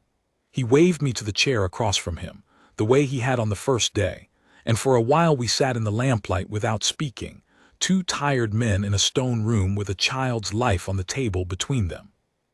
"I have done this work 30 years, he said at last, not looking at me. "The marches, the old wars, and then this, the quiet work, the inside work. And I will tell you a thing they do not put in the songs, Wick. The fear never gets smaller. You only get better at carrying it." He turned the cold cup in his hands. "Out there on the marches the fear was clean. It was for myself mostly and the men beside me, and you could meet it with a sword. This," he gestured at the maps, the rosters, the slip of paper with its single word, Hollowmere, "this is a different animal. The fear is for a child who does not even know she is in danger. And you cannot meet it with a sword. You can only meet it with patience and waiting and the hope that you have been clever enough. And there is nothing in the world harder for a soldier than to sit still and wait and hope while a child he has sworn to protect sleeps 3 floors up, not knowing." He looked at me then, and his weathered face in the lamplight was an old man's face, suddenly, tired to the bone. "You did a hard thing in the square, Corporal, but the hard thing was not stopping the man. The hard thing was the 11 years before it, the standing still, the not reacting, day after day, so that when the moment came your hand was steady and your judgment was clear. That is the discipline they never thank you for because no one sees it. They see the one moment. They never see the 11 years that made the moment possible." He set down the cup. "I see it. I want you to know that I see it. Whatever happens on the vigil night, and it may go wrong, Wick, you should make your peace with that. The cleverest plan can break on a single piece of bad luck. Whatever happens, you did your work as well as any man I have served with in 30 years. I needed to say that to you before the night in case there is no after." I did not know what to say to that, so I said the only true thing I had. "We're going to take him, sir. I read him. He's mine. We're going to take him and the girl is going to sleep safe and there is going to be an after." Holt almost smiled. "From your mouth to the deep earth's ear, Sergeant." He had begun calling me Sergeant in private in those last days before ever it was made official, a small thing, but I understood it for what it was. A man telling me what he thought I had already earned in case the world never got the chance to. "Go and lie down, even if you don't sleep. The body rests even when the mind won't, and I need you rested on the night." I went. I did not sleep. But I lay in the dark and I thought of the princess's solemn face, and the boy Pip crying for his bun, and a sister taken from the low town, and a man somewhere in this great house wearing a kind face over a measuring eye, and I made myself the only promise that mattered, which was that whatever it cost, the child would be safe when the morning came. And then came the 2 near failures, and the first of them was Master Pelin Drust. I have told you that I made an enemy of him, and that frightened men in soft offices have time and patience. Drust had spent the 11 days since the square nursing his grievance and rebuilding his certainty, and he had arrived at a story that let him sleep. That the whole affair had been overblown, that the square had been a lone madman, that the watch's continued secrecy was a scandal. And this above all, that Corporal Wick, the sentry who had humiliated him, had wormed his way into the confidence of the watch, and was now driving the whole household to distraction over phantoms to justify his own indiscipline. He believed it. That is the thing about frightened men. They come to believe the story that protects them, sincerely, all the way down. And on the 13th day, 3 days before the vigil, Master Drust did a thing that very nearly killed Princess Malin. He went to the Lord Steward of the household, the highest officer of the palace staff, a proud and busy old man, and he made a formal complaint. He complained that the watch was operating in unprecedented secrecy, that ordinary household business was being interfered with, that a junior corporal under a cloud of indiscipline had been given improper authority. And the dangerous part, the part that nearly undid us, he demanded in the name of good order, that the whole matter be brought into the open, reviewed by the senior officers of the household, and the watch's phantom hunt, either justified before the full council or ended. He did not know there was a real traitor. He did not know that bringing the matter into the open before the senior officers meant bringing it before Edric Severin himself, who as underkeeper sat among those very officers. Drust was not a traitor. He was something almost worse in that moment. An honest fool whose wounded pride was about to hand our secret to the very man we were hunting, and never know he had done it. I learned of it from Mistress Sennett, who heard it from a clerk, 2 hours after Drust had made his complaint, and I have never in my life moved as fast as I moved to find Captain Holt. Holt heard me out, his face going stiller and stiller, and then he said one word very quietly. When? He made the complaint at midday. The Lord Steward has called the senior officers to review it tomorrow morning. All of them, sir, including Severin. Holt was already moving. If that review happens, Severin sits in the room and hears that the watch has been hunting a traitor in secret for 11 days. He will know.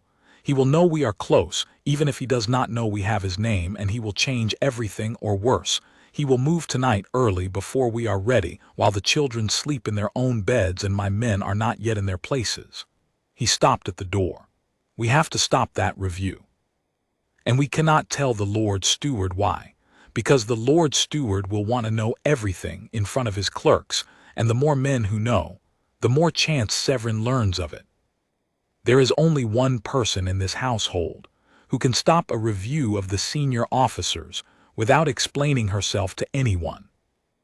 And that is how, on the 13th night, a corporal of the household foot came once more before Queen Saralind, not in the warm sitting room this time, but in her private study, late, with Captain Holt at my side, to ask the Queen of Eldermoor to quietly quash a complaint against me without letting anyone know why, and so to protect the trap we had laid to save her daughter.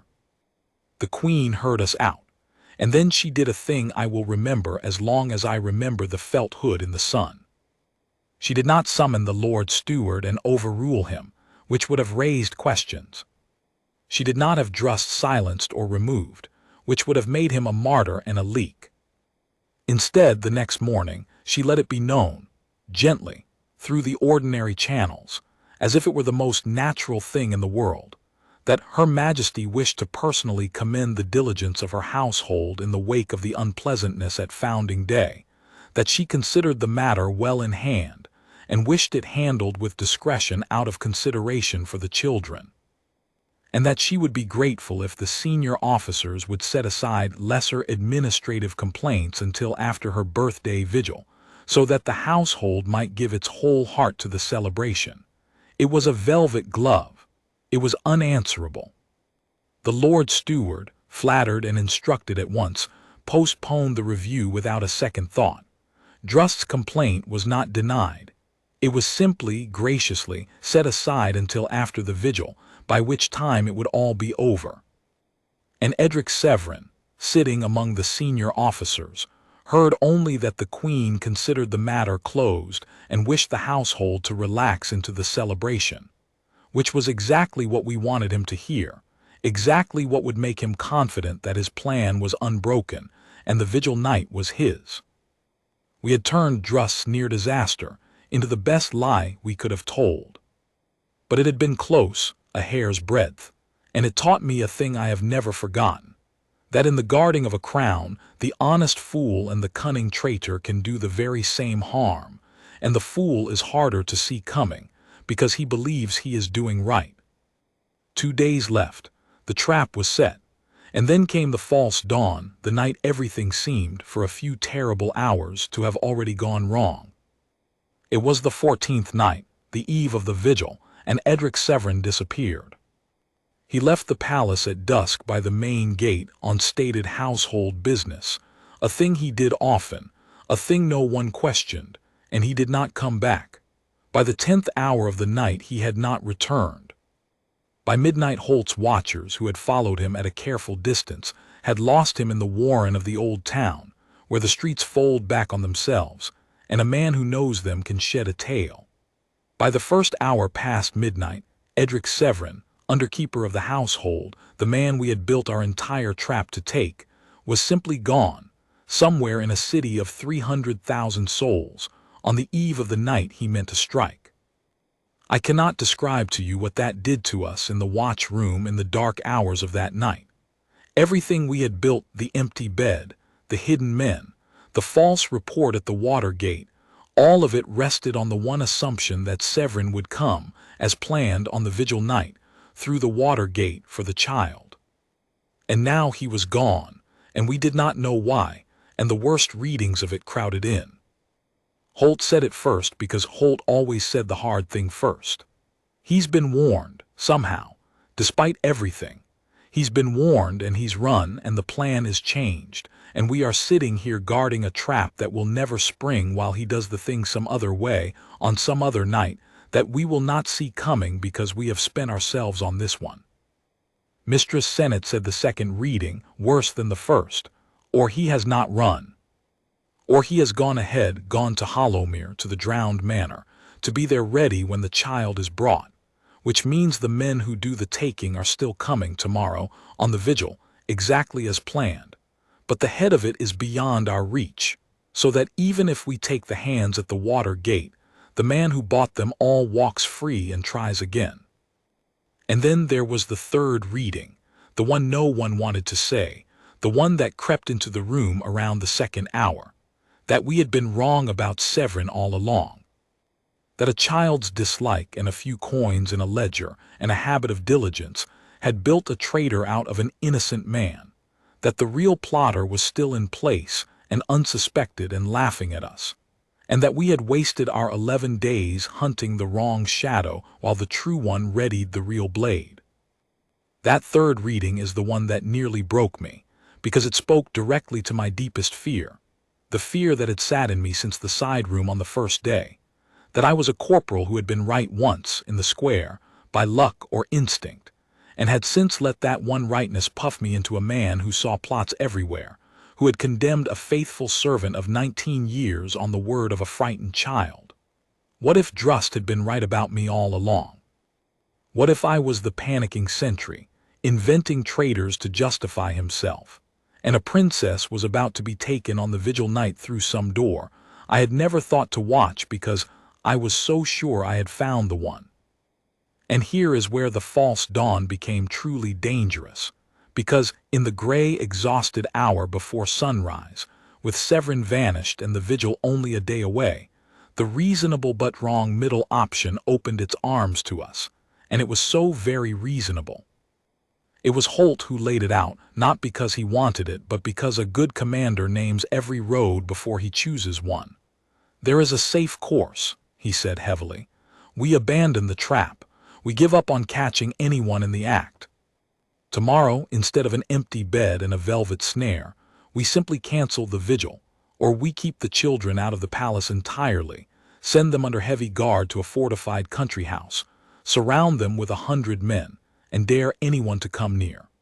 We make the princess so safe that no plan can reach her, and we forget about catching Severin or proving anything, and we settle for the child unharmed and the plot frustrated and the traitor perhaps never taken.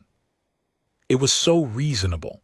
It put the child's safety first, which is what we were all there to do. It risked nothing. And it was wrong, and I knew in my bones it was wrong, and I had to find the words for why before the exhaustion and the fear carried the room to it.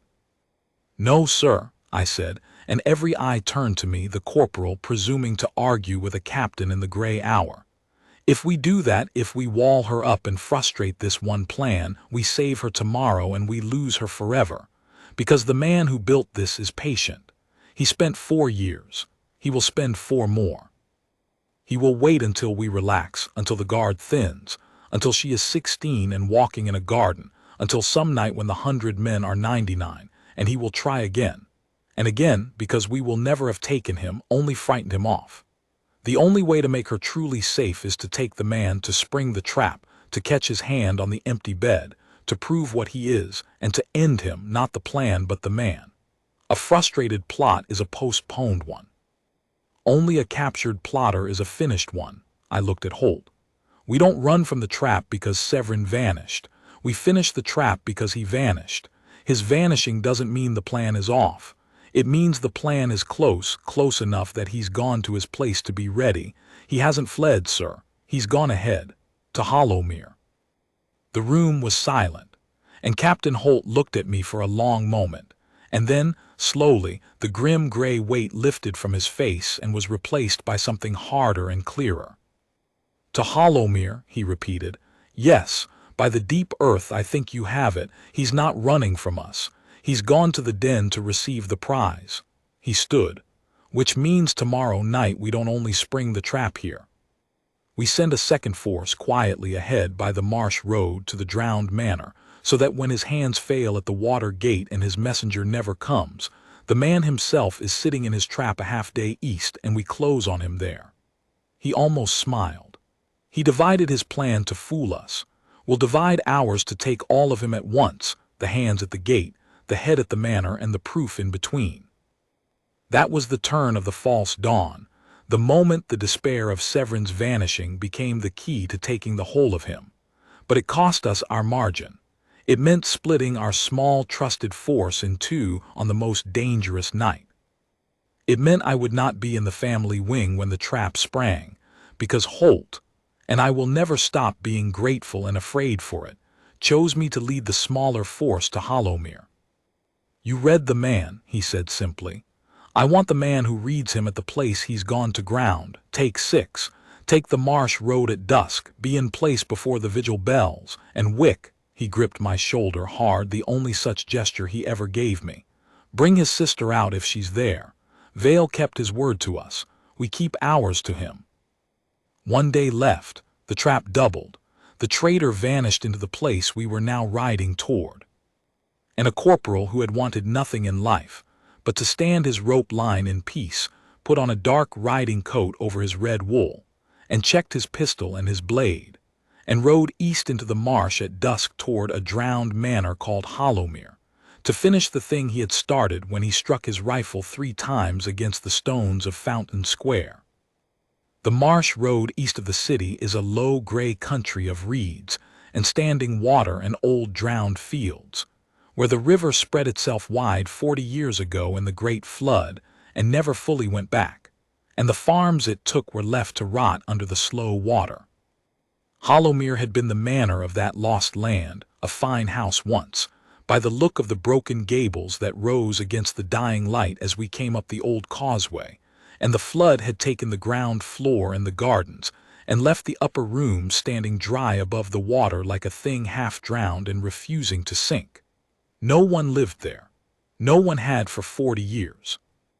It was exactly the place a man would choose to keep a stolen child. Close enough to the city for a half-night's ride, far enough that no one would hear, and so dead and shunned that no honest traveler ever came down the causeway at all. We came on foot the last half-mile, leaving the horses with 1 man back among the reeds, 6 of us moving low along the causeway in the last gray light myself. A steady older watchman named Pell, 2 young household foot, Cray and Lund, hand-picked by Holt, and 2 men of the country watch who knew the marsh. We had timed it to be in place before full dark, before the vigil bells in the distant city would tell Severin's hands at the water gate that the household was at the cathedral and the hour had come. If Vale was right, the taking at the palace and the receiving at the manor were 2 ends of one night. The child seized at the water gate, carried east by fast riders, brought down this causeway in the small hours to where Severin waited. We meant to be inside the trap before the trap's own master knew it had a second jaw. The manor close up was a ruin with a lit window. That was the thing that turned my blood cold and certain all at once. A single window high in the dry upper floor, behind broken shutters, showing the dim steady glow of a shielded lamp. A dead house with a living light. Someone was there. Someone had made a place ready in the one dry corner of a drowned manor, and was waiting in it, on the vigil night, exactly as Vale had said. We went in through the flooded ground floor, wading waist-deep through black water and broken furniture, and the slow cold reek of 40 years' rot, up a servant's stair that the flood had left standing, slow and silent, every man of us knowing that one wrong sound would warn whoever waited above. And as we came up into the dry upper hall, I heard, through a closed door at the end of it, two things that I will hear in my dreams for the rest of my life. The first was a man's voice, low and smooth and patient, the voice of a man talking to fill the waiting, the voice. I knew it at once, though I had heard it only at a distance in the palace of Edric Severin. And the second was a woman's voice answering him, ragged and exhausted but unbroken, and I knew that voice too, though I had never heard it because there was only one woman it could be. Vale's sister, taken from the low town to buy her brother's silence, kept alive in this drowned place to be. I understood it now all at once, the last cruel piece of the plan to be the body found afterward, the one who would be blamed. A desperate woman from the low town, dead at the scene of a kidnapping gone wrong, so that when the household at last found Hollowmere, they would find a dead criminal and a story that closed itself. And Edric Severin would walk back into the palace as the loyal underkeeper who had had nothing to do with any of it.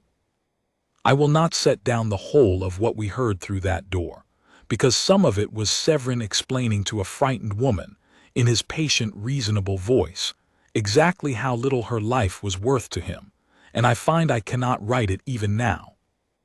I will tell you only that I had to put my hand on young Cray's arm to keep him from going through the door that instant, and that I had to master myself the same way, because 11 years of the rope line had taught me the one thing that mattered now, that the loud answer loses, and the still answer wins, and that we would take this man cleanly, or we would not take him at all. I leaned to Pell's ear and breathed the plan, two through the door fast and low, to put ourselves between Severin and the woman, two to the window to cut off the only other way out of the dry corner, two to hold the stair behind us, in case Severin's riders came up it with the child while we were inside, and all of it on my signal, and the signal, I almost laughed in that black wet ruin at the rightness of it. The signal would be the one I had given in Fountain Square, the one that had started all of this. I would strike the floor 3 times with the butt of my pistol. Crack, crack, crack. Threat, here, rally. The same word that had run down the rope line and woken the household foot would run through 6 men in a drowned manner, and take the smooth traitor at the heart of his own trap. I gave each man his place with my hands in the dark. I waited until I heard, far off across the black marsh, the first faint sound of the city's vigil bells beginning to ring out the Queen's birthday, the very sound that, at the water gate half a world away, would be telling Severin's hands that the hour had come. I let it ring. I let Edric Severin hear it too, through the broken shutters, and I let him believe for one last moment that the bells were ringing for his success. Then I struck the floor 3 times. We went through the door as one. Severin was quick, quicker than a household man of 19 years' service had any right to be, and in that quickness I saw the truth of him, that the smooth servant had always been a harder thing underneath, and his hand went for the woman to use her, to bargain with her, the instinct of a man who has always made other people into his shields. But I had set the plan exactly to deny him that, and Cray and Lund were between him and her before his hand closed on nothing, and I was on Severin himself in the same breath, and I took him the way I had taken Vale in the square, the way every household man is taught, the wrist, the hip, the floor, no blade drawn, no shot fired, the man down and pinned and breathing the dust of a 40-year dead house before the bells across the marsh had finished their first peal. He did not go still and cold the way Vale had. He raged. He told me, in his smooth voice gone ugly, exactly who he was and who he knew, and what would happen to a corporal who laid hands on the underkeeper of the household. The great men would close ranks. The word of a sentry against a senior officer. I would be broken, I would be ruined. Did I have any idea? And I let him talk, because every word he said was a confession spoken in front of 6 witnesses, and because the woman was safe behind us now, and because somewhere in the dark of the stair behind me I could hear, faintly, the thing I had been waiting for, the sound of horses on the causeway. The riders, coming down to the manor in the small hours with their prize, exactly as planned, not knowing the prize had never left the palace, not knowing the manor was already taken. But the riders were coming, and we were 6 men in a half-drowned ruin, and the night was not over. Here is the part the songs leave out, because it does not fit a clean victory. For a quarter of an hour after we took Severin, I did not know whether we would live to see the morning. We had the head of the plot pinned and bound, and the woman safe, but Severin's riders were on the causeway, and we did not yet know how many they were. And a man who fights from a known position against an enemy of unknown number on a narrow, dark causeway is a man who has every reason to be afraid. I put out the lamp. I set Pell and the 2 countrymen at the stairhead with their pistols, and Cray and Lund at the broken window over the causeway, and I gagged Severin, not gently, I confess, for he had begun to shout to warn his men, and a shout in that stillness would have cost us everything. And I knelt in the dark by the window beside Lund and watched the causeway, and I counted the riders by the sound of their horses on the old stone, and I made myself breathe slow, the rope-line breath. The breath that keeps a hand steady. 3 horses, 3 riders no more, coming down the causeway at a walk in the dark, careless, certain, one of them carrying across his saddle-bow the wrapped shape they believed was a sleeping princess. 3 against 6, and the 6 of us in cover in the dark, in a position we had chosen, against 3 men who thought they were riding home to a warm lamp and a paid-off master. The odds were ours. But 3 armed men with a hostage are 3 armed men with a hostage, and if even one of them got inside and got a blade to Vale's sister before we could stop him, the night would end in blood after all. So we did not fight them. We took them, which is a different thing and a harder one, and the thing the household foot is trained for above all others. To end a danger without a battle, to make the enemy surrender before the first shot, to win so completely and so suddenly that the fighting never starts. I let them come all the way to the foot of the stair, into the flooded hall, where the black water would slow them and the dark would blind them, and they would be packed close together with no room to scatter. And then I struck the floor 3 times again, crack, crack, crack, the word that had run down a rope line and through a drowned manner and now rang out one last time. And at the signal every man of us showed himself at once, 6 pistols leveled from 6 points of cover, and my voice came out of the dark loud and flat and final. Household foot, you are taken. Hands from your weapons and stand where you are, and you will live to see a court. Reach for a blade and you will not. The choice is yours, and you have until I finish speaking to make it. It is made. They froze. 3 men in black water, ringed by guns they could not see clearly, in a dead house in the middle of a marsh, with no warm lamp and no paid-off master and no way out but the way they had come, and they did the only sane thing, which was to lift their hands from their weapons and stand very still. We took them where they stood. Not a shot was fired, not a blow was struck. The whole of it, from the first sound of the horses to the last man bound, took perhaps the length of time it takes to say a prayer, and at the end of it we held the riders, and the head of the plot, and the freed woman, and the wrapped bundle they had carried half the night believing it was a child. When we unwrapped that bundle in the gray before dawn, for I made them watch, the 3 riders and Severin both, I made them see it, they found a bolster and a wig of fair hair, and the dawning horror of men who understand they have been played from the first. One of the riders, a young one, began to laugh, a cracked, ugly laugh, the laugh of a man who has thrown his whole life into a thing and lost it on a bolster stuffed with straw. Severin did not laugh. Severin, even gagged, even bound, even ruined, looked at that bolster with the cold flat measuring eye the princess had described, and I understood, watching him, that a man like that does not feel his defeat the way ordinary men do.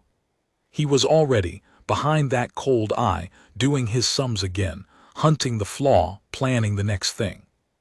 But there would be no next thing. We had him whole, we had it all.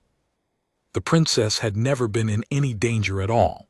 That was the whole of the plan, and it had held. There is one more thing I will set down about that drowned manor, because it is the thing I think of most often, and because it taught me something I have never been able to unlearn about the men who do this kind of evil. When the riders were bound and the dawn was coming gray through the broken shutters, I went and knelt by Edric Severin where he sat against the wall, and I took the gag from his mouth, because a man bound and beaten and finished may speak, and I wanted to understand him. I am not sure why. Perhaps I wanted to find the monster in him, the thing that would let me hate him cleanly. What I found instead was worse. Why, I asked him, 19 years of faithful service, the crown trusted you, the great men loved you, the princess took sweets from your hand, why would you do this thing? He looked at me with that cold measuring eye, and he was quiet for a moment, and then he said, in his smooth, reasonable voice, the most terrible thing I have ever heard a man say. It was never anything to do with her, Sentry. I have nothing against the girl. She is a sweet enough child. He said it as a man might speak of a horse, or a field, or a sum in a ledger. She was simply worth a very great deal to certain people, and I was a man who needed a very great deal, and the two facts found each other. That is all it ever is. You think there is hatred in it. There is no hatred in it. There is only arithmetic. You stopped my arithmetic. That is the whole of your victory. You made the sum not balance. Do not dress it up as more than that. And I knelt there in the gray light, and I understood, finally, the true shape of the danger I had been hunting these 16 days. It was not a wolf, hot and savage. It was this, a cold man who could look at a laughing child and see only a number, who could wear a kind face for 19 years over a heart that felt nothing, who could plan the taking of a daughter of the realm with the same flat care he gave to a household account. That is the enemy the guard truly stands against, not the loud cruelty that announces itself, but the quiet calculation that hides inside trust and waits. And the only defense against it is the thing I had been given by chance and by 11 years of standing still. A man who watches, and who feels the wrong note under the noise, and who will not be talked out of what he sees by any smooth, reasonable voice. You're right that it's arithmetic, I told him, and I put the gag back gently this time because I had heard all I needed. And you're right that I made the sum not balance, but you're wrong that it's the whole of my victory. The whole of my victory is that she's asleep in her own bed tonight and you're in a drowned house in chains, and she will grow up, and you will not see it. Balance that. I will tell you now what had happened at the palace, because I was not there to see it and had to piece it together after, from Holt and from Mistress Sennett and, in her own fierce words, from the princess herself. The vigil had emptied the palace exactly as Severin had counted on. The household had gone to the cathedral. The water gate had been left under its thin night watch, Holt's hidden men. And in the small hours, 2 of Severin's hands had come over the river wall and through the water gate, vouched in by a forged token, and a face the bought gate officer Lensk had been paid at the last to know. For Lensk had been bought after all in the final days, the tired poor man tipping at last into the wrong, just as the princess had feared he might. They had moved through the dark palace to the family wing, to the royal nursery, to the princess's own bed, and they had found the shape under the blankets and the wig on the pillow, and they had taken it up gently, the way you lift a sleeping child, and they had carried it out, and Holt's men had let them, every step of the way, watching from the dark, until the 2 men were clear of the wing with their bundle, and there was no question left of what they were about. And then the trap had sprung, and they had been taken in the courtyard with the bolster in their arms, and Lensk had been taken at his gate, and not one of them had laid a hand on a real child, because the real children were 3 floors up in a guarded inner room, awake, with their mother. And Princess Malin, I had this part from her own mouth, and I will set it down as she said it, because no telling of mine could improve it. Princess Malin had refused to be put to sleep, and had sat up the whole night beside the queen, and when the word came that the men were taken and it was over, she had asked one question and only one. She had not asked whether she was safe. She had asked, did the guard catch the bad one? The one who looked at me like a vase. And when they told her yes, the guard had caught the bad one, far away at the drowned house, and that he would never look at her like a vase again, she had nodded once, very solemnly, the way she did everything, and then her mother told me this, and her mother's eyes were bright when she said it. Then she had finally, after 14 nights, gone to sleep. We brought Edric Severin back to the city in chains in the grey of the morning, and Vale's sister back beside him in a warm cloak, unharmed, exhausted, free. The first thing I did when we reached the palace was go to the room where they held Corwin Vale, and tell him his sister was safe and waiting, and watch a thief and a rough man put his bound hands over his face and weep with relief. And I will not say a word against him for it, because he had kept his word to us when keeping it cost him everything, and we had kept ours to him, and that is a thing that matters between men whatever else they are. It was over. The plot was broken root and branch, the hands at the gate, the riders on the road, the bought gate officer, and the head of all of it, the smooth and trusted underkeeper, taken in the act with 6 witnesses and a kidnapped woman and his own raging confession. The princess was safe. The princess had always, from the moment the trap was laid, been safe. And a corporal who had broken his post and disobeyed a direct order in Fountain Square 14 days before had been right, completely and provably right, in a way that not even the most frightened official in the household could now explain away. But there is one part left to tell, the part that mattered most to me, the part about the vindication, and about the man who had ordered me to stay at my post and say nothing. It is a strange thing to come home from a night like that. We rode back into the city in the early light, the bound men in a closed wagon, Vale's sister, wrapped warm beside me on my own horse, because she would not be parted from the only kind face in that grim company.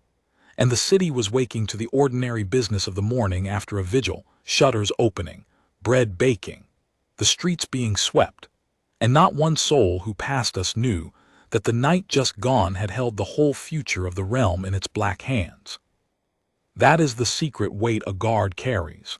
He knows what the city does not, and must let the city stay innocent of it, because the not knowing is the very peace he has spent his night defending. The household, when the word ran through it, did the thing I had not let myself hope for. It rallied, not in the way of soldiers, with arms and shouts, but in the deeper way of a great family that has discovered a wolf, was inside its own walls, and has just learned the name of the man who drove it out. By the time the sun was full up, every footman and maid and cook and clerk in Harrowgate Palace knew that the underkeeper had been a traitor, and that a sergeant of the foot, for the word had already promoted me, ahead of any order had read him, and hunted him, and taken him at a drowned manor in the marsh, and brought the princess through it without a scratch. Men I had passed for 11 years without a word came to grip my hand. The old cook who ruled the great kitchen sent up to the watch quarters a tray of the finest food I have ever eaten in my life, with no message but a sprig of rosemary laid across it, which is the herb of remembrance and of faithfulness, and I understood her meaning, and I have not forgotten it. The gatemen, my own brothers of the line, stood a little straighter when I passed, and I knew that what had happened to me had happened, in a way, to all of them, that one of their own had been told to stand at his post and say nothing while a child was taken, and had refused, and had been proved right, and that this had given every man on every rope line in the realm a thing he had not had the morning before. The certain knowledge that the protection of the children comes before the comfort of any official, and that the household itself would stand behind the guard who knew it. That is the thing I had set in motion without ever meaning to. One man's refusal in a square had become, by the end, the whole house moving as one. The watch, the foot, the kitchen, the gate, the crown itself, rallied around the truth that a frightened official had tried to bury. That is the thing I am proudest of when I let myself be proud of anything. Not that I stopped the man, but that the stopping of him woke the whole household to what it was for. 3 days after the vigil, the Queen held a reckoning in the great hall of Harrowgate Palace. It was not a trial. The trials of Severin and Lensk and the rest came later before the proper courts, and ran their proper course, and ended as such things end, with the smooth man stripped of everything and the bought gate officer sent away, and the realm made to understand that those who reach for the children of the crown reach into a fire. The thing in the great hall was something else. It was the household called together, all of it, the senior officers and the stewards and the foot and the maids, the whole great family of the palace, to hear the truth of what had happened told plainly, so that no convenient version could grow up in the gaps to comfort the men who would have preferred it smaller. The Queen had Captain Holt give the account, and Holt gave it whole, the square, the false attempt, the slip of paper, Hollowmere, the trap, the vigil night, all of it. And when he came to the morning in Fountain Square, he did not soften it, and he did not skip the part that some in that hall would rather he had skipped. On the morning of Founding Day, Holt said, his voice carrying to the far walls, Corporal Edrin Wick of the household foot saw what no other man in that square saw. He reported it as the chain requires to the deputy warden of the procession, and the deputy warden ordered him to stand at his post and say nothing. A stir went through the hall. Holt let it run. Corporal Wick disobeyed that order. He broke his post. He raised the rally without leave. Every one of those acts is, in the ordinary way, a grave breach of discipline, and I will not pretend otherwise. He paused, and his pale eyes swept the hall and came to rest, I saw, on Master Pelin Drust, who stood among the wardens with his face the color of paper. And every one of those acts was right. Had he obeyed, had he stood at his post and said nothing, as he was ordered, a daughter of the Royal House of Harrowgate would in all likelihood have been carried into Tanner's Lane that morning, and we would not have been guarding her this fortnight. We would have been searching for her, and I do not think we would have found her in time. The order to stay silent was given by an honest man who was more afraid of an embarrassment than of a kidnapping. The order to stay silent was wrong, and the man who refused it saved the princess twice over, once with his hands in the square, and once with his judgment in the 14 days after, when he read the traitor at our heart that no roster could find. The hall was very quiet then, and the Queen rose. I had stood before Queen Saralyn 3 times by then, but never like this, never with the whole household watching, and I confess my heart was not steady. She came down from the dais and crossed to where I stood, and she looked at me with the same warm, clear directness she had used in the carriage when she steadied 10,000 frightened people, and she spoke not only to me but to the hall. "Corporal Wick," she said, "there is a thing the great houses fear, and it is this, that a man given an order might think for himself. So we build chains of command, and we teach obedience, and we are right to, because an army of men who each do as they please is no army at all. It is a mob. But there is a thing the great houses fear even more than they will admit, and it is the opposite thing, that a man given an order might obey it when he should not. That the chain might carry a wrong order all the way down to the hands, and the hands, trained only to obey, might do the wrong thing perfectly." She looked out at the hall, at the senior officers, at the wardens, at Drust. Both fears are true. The hard thing, the thing we almost never say aloud because it cannot be written into a standing order, is that we need both. We need men who obey, and we need men who know, in the one moment in 1,000 when it matters, when not to. The difference between the two is not discipline. It is honor. A man without discipline cannot be trusted to obey. A man without honor cannot be trusted to disobey. We require both of you, and we pretend we require only the first, and the pretense holds right up until a morning in Fountain Square. She turned back to me. "You had both, Corporal," she said. "You kept your discipline. You did not panic. You did not shout. You raised the signal we trained you for, and you took the man with your hands, and you spilled not one drop of blood in a crowd of 10,000. And you had the honor to know that the order you had been given was a wrong one, and the courage to refuse it though it might have cost you everything you have built. You were right to disobey.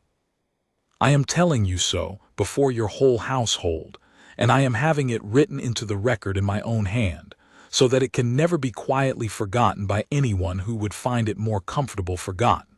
Her voice gentled. "My daughter sleeps soundly tonight because of you. She asked me to tell you that she is not afraid anymore. I can give you no honor greater than that, but I will give you what I can." She raised me from corporal to sergeant of the household foot, there in the hall, and she did one thing more, a thing I had not expected and have never stopped being proud of. She made into a standing order of the household, in writing, a thing that had never been written before, that any guard of the household foot who has reason to believe a royal child is in danger may raise the alarm on his own judgment, without leave of any warden or official, and shall not be faulted for it though the alarm prove false. That the protection of the children is the first duty, before protocol, before the smoothness of any occasion, before the comfort of any officer. And that no order to stay at your post and say nothing, in the face of a danger to a child, shall ever again bind a guard of Eldermoor. They call it Wick's rule in the barracks, though I never asked for my name on it, and I am told the young men learn it on their first day, and that pleases me more than the stripes on my sleeve.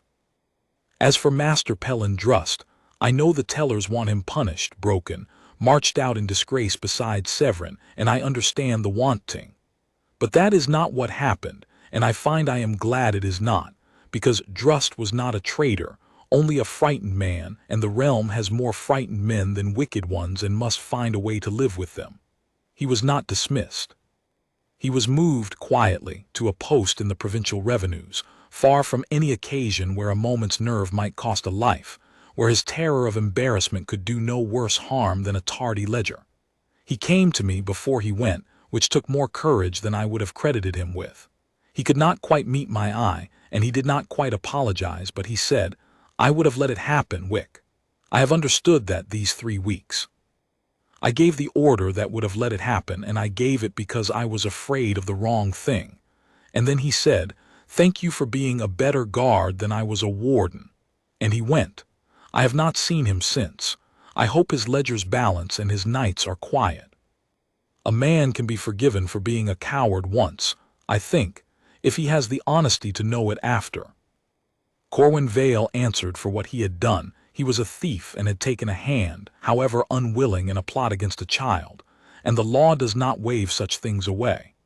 But the account I had promised him was set against him, every word of it, and the court weighed his confession and his cooperation and the saving of his sister and the keeping of his word, and it was mercy in the end, and not the rope, and I was glad of it.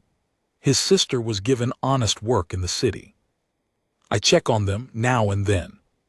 It is a small thing, but I have found that the men and the children who pass through the worst hour of your life stay with you, and you with them, and that this is not a burden but a kind of grace. And me, I am Sergeant Edrin Wick now, and I will tell you, after all of it, what I asked for when the Queen offered me my reward and bid me name a thing I wanted. I asked to go back to the rope line. Captain Holt thought I was mad. He had wanted me for the watch, for the quiet work, for the hunting of shadows, and I had shown, he said, a gift for it, and perhaps I had.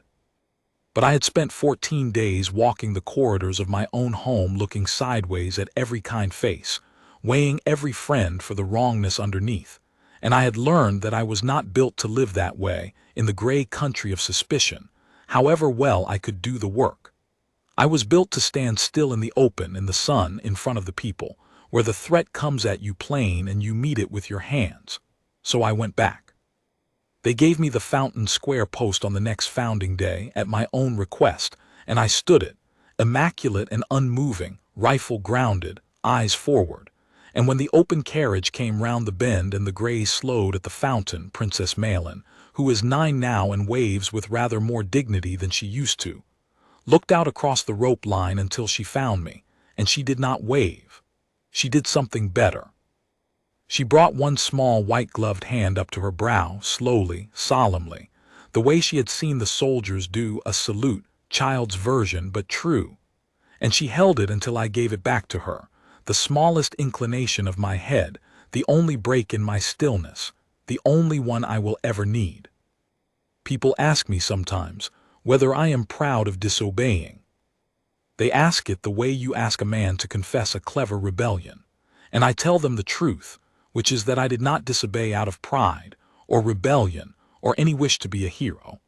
I disobeyed because a man had ordered me to stand still and watch a child be taken, and there is no uniform and no oath and no chain of command in this world or any other that can make that order a thing a guard may obey. The stillness is the work. I believe that still. I believe it more than ever.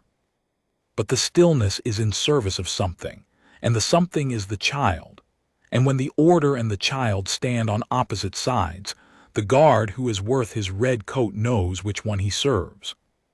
I serve the child. I would do it again. I would strike my rifle 3 times against the stones of any square in the realm, against any order, for any one of them. That is the whole of what I have to say, and it is the truest thing I know. The bells are ringing the hour now, over Harrowgate Palace, the way they have rung it for 400 years and will ring it for 400 more.